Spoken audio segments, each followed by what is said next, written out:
नमस्कार, नमो बुद्धाय, जय भीम, जय पेरियार। साथियों, आप सभी का जागो पंच में हार्दिक अभिनंदन। आप लगातार जागो पंच में देख रहे हैं। जागो पंच अंधविश्वास और पाखंड को नेस्तनाबूद करने के लिए लगातार लगा हुआ है और इसी के साथ जागो पंच का ये प्रयास है कि हमारे समाज के ओबीसी, एससी, एसटी के लोग जागरूक हों और वह अपने अधिकारों के प्रति अवेयर हों और इस अंधविश्वास और पाखंड के मकड़ जाल से निकलकर अपने वास्तविक वजूद को समझ सकें।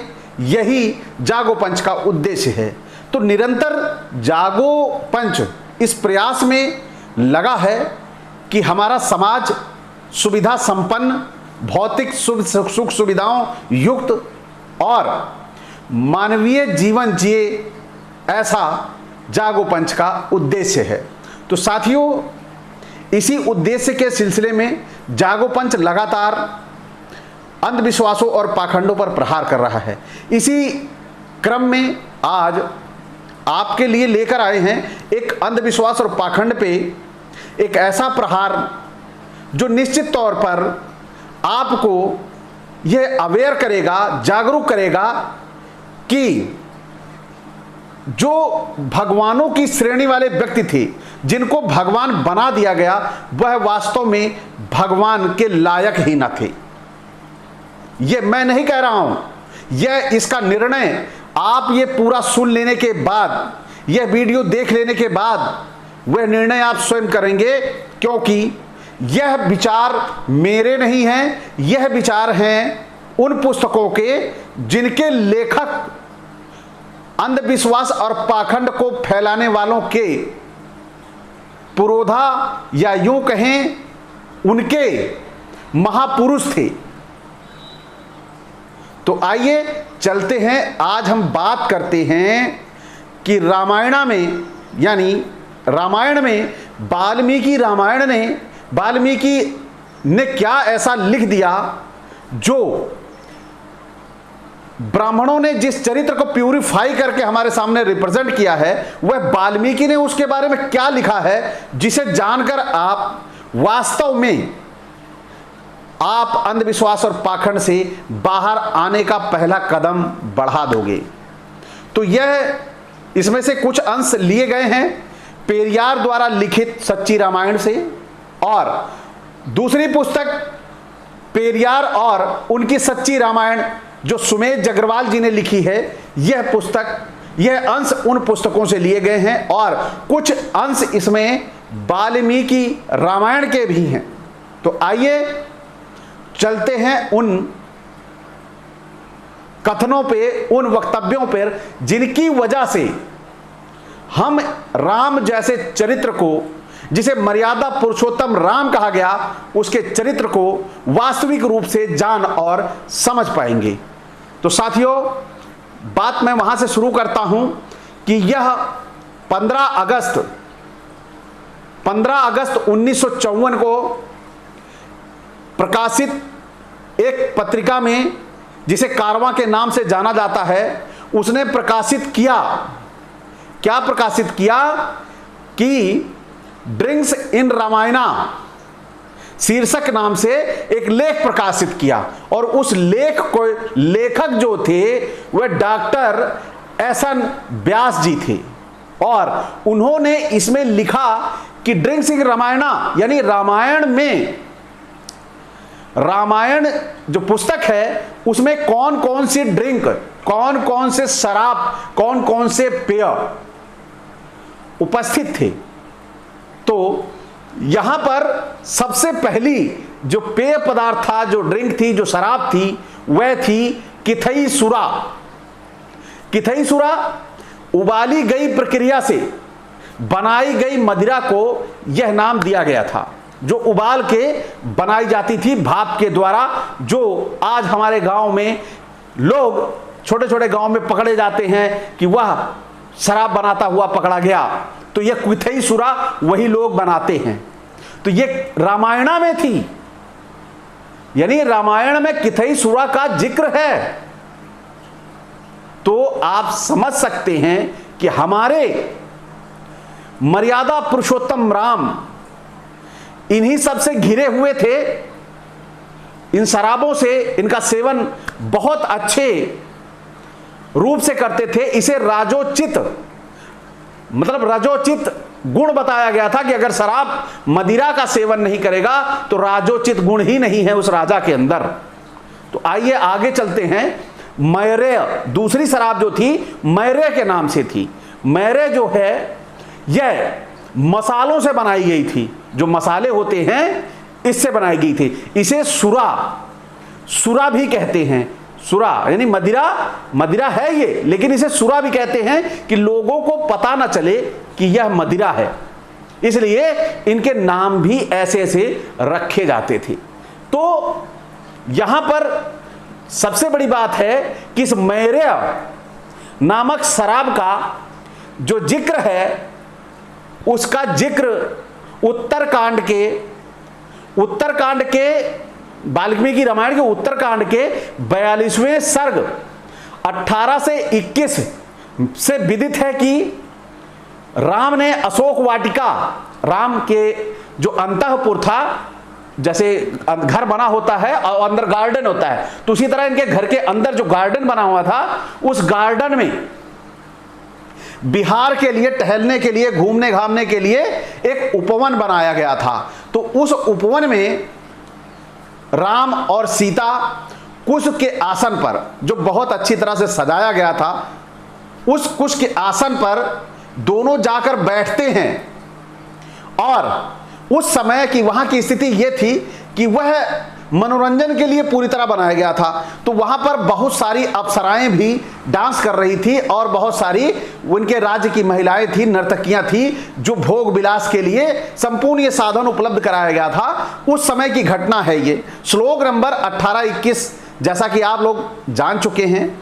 तो उस 18-21 में राम क्या करते हैं, अपने हाथ से मैरेय नामक जो ये शराब होती है जिसे मधु कहा गया, मैरेय मधु, ले जाकर सीता के हाथ में देते हैं।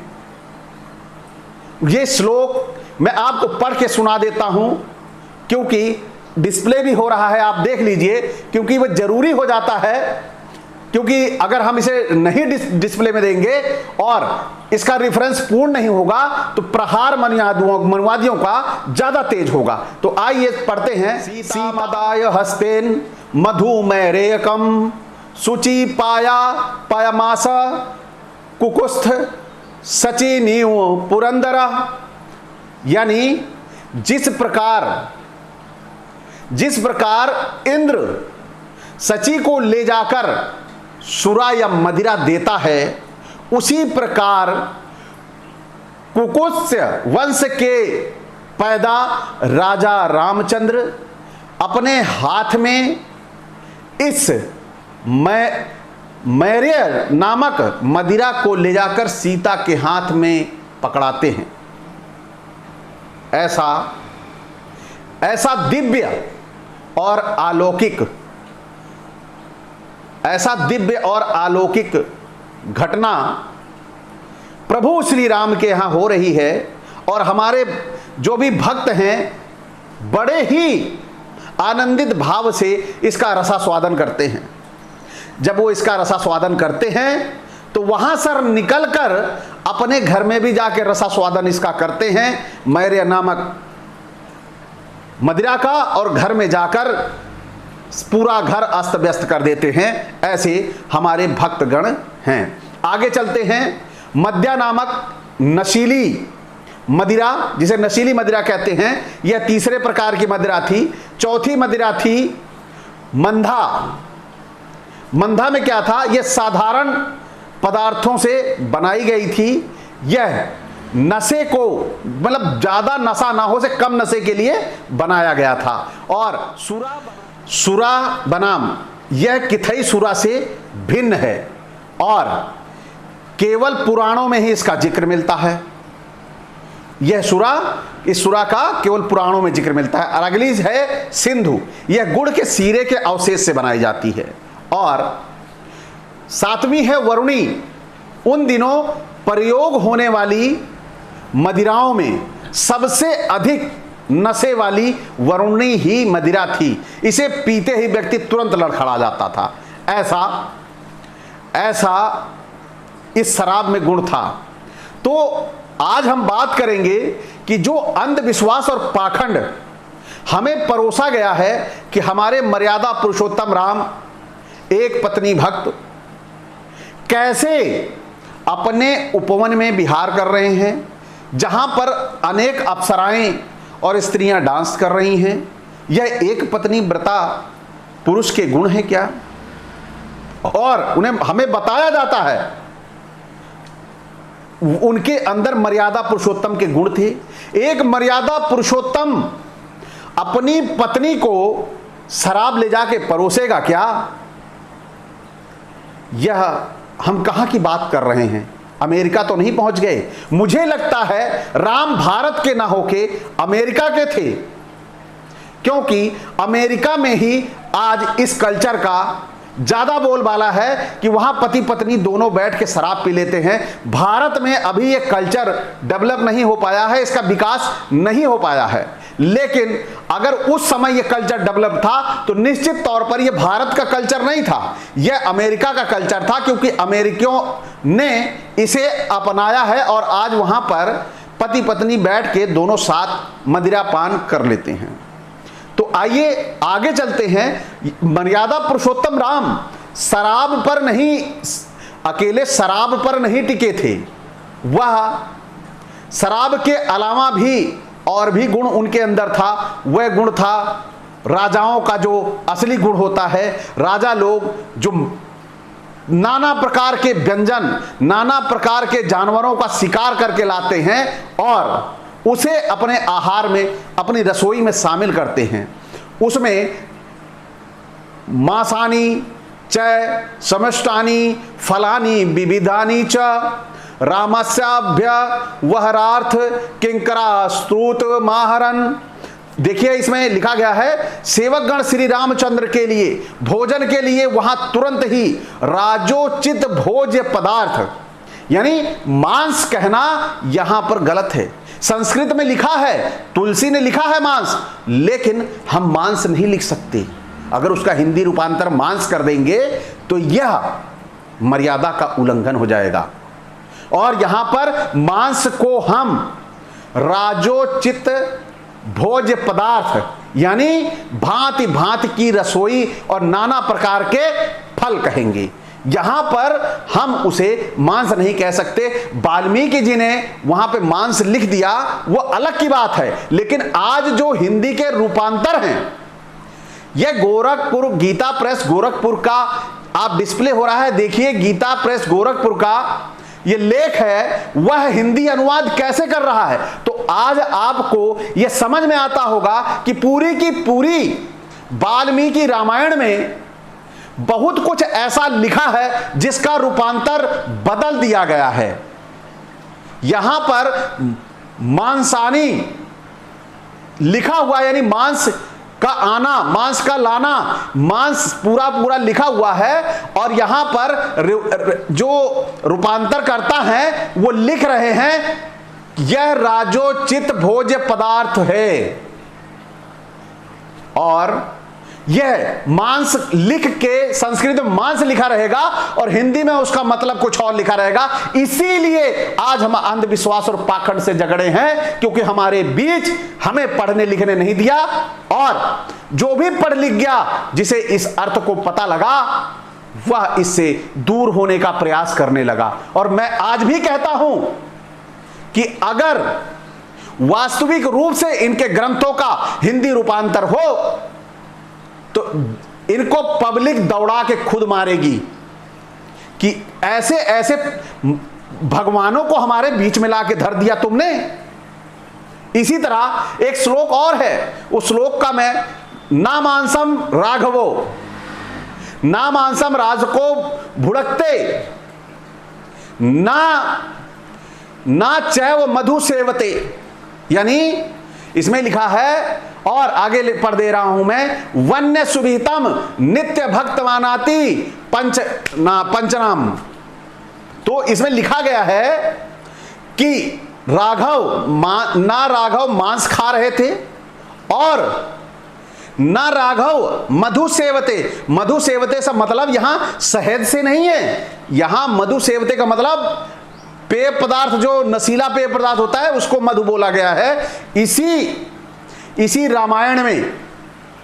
तो यहां पे कह रहे हैं कि वह सीता के विरह में इतना व्याकुल थे कि वह ना तो मांस खा रहे थे और ना ही वह मधु पी रहे थे, ऐसा इस पुस्तक में लिखा गया है। लेकिन हमारे हिंदी रूपांतर करने वाले महारथियों ने ये हमारे उस समाज को ना पता लगे जिसको इन्होंने बेवकूफ, अंधविश्वास और पकड़ में जकड़ रखा है, उसको पता ना लगे, इसलिए इन्होंने पूरा का पूरा अर्थ का अनर्थ कर डाला और उसे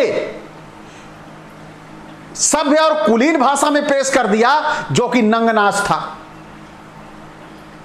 तो साथियों, यह आप सभी का दायित्व बनता है कि आप सभी इनके ग्रंथों का अध्ययन करें और जहां पर मामला फंस जाए कि इसका अर्थ क्या होता है, इसका मतलब क्या होता है, आप अपने निकट किसी अच्छे संस्कृत के विद्वान से संपर्क करें जो ओबीसी एससी समाज से आता हो, क्योंकि इनके समाज से आने वाले लोग मांस को राजोचित पदार्थ बता देंगे और ताड़ना को शिक्षा बता देंगे।